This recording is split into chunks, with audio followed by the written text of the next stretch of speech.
Guys দেখো মাছকে কত তাজালো তাজালো শাক তুলেছে, কিন্তু এই শাকগুলোর নাম তো আমি বুঝতে পারছি না কি নাম। মার কাছে শুনি দেখি এগুলো কি শাক কাটছে। ও মা, এগুলো কি শাক তুলেছে গো? এইটা হচ্ছে মাটি ফোড়া, হ্যাঁ, আর এইটা হচ্ছে ছাঞ্চি শাক, আর এইটা হচ্ছে বউনাটি। বউনাটি। হ্যাঁ, আর এইটা হচ্ছে লাল নটে, হ্যাঁ, লাল নোটেটা সবাই চেনে। আর এইটা হচ্ছে পালন শাক, পালং শাকও আর চেনে। এইটা হচ্ছে আলু গাছ। আলু গাছ তোমরা যদি খেয়ে দেখো আর অবশ্যই এইটা কমেন্টে জানিও হচ্ছে- বন্ধুরা। এইটা লোনাগাড় গিড়ি। লোনাগার গিরি। এই তোমাদের ভাষায় এটা কি বলে জানিও, আমাদের ভাষায় এটা লোনা কারগিরে বলে। এই শাক আরো তুলতে পারিনি। এইটা হচ্ছে গিমা শাক, এইটা গিমা।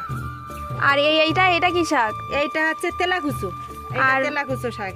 এই তেলা এগুলো সব কিন্তু মাঠের শাক, আর এগুলো সব বিনা সারের শাক। এগুলো কিন্তু খাওয়া খুবই ভালো, সেই জন্য মা আমাদের জন্য তুলে এনেছে, আর রান্না করলে খুব সুন্দর লাগে এগুলো।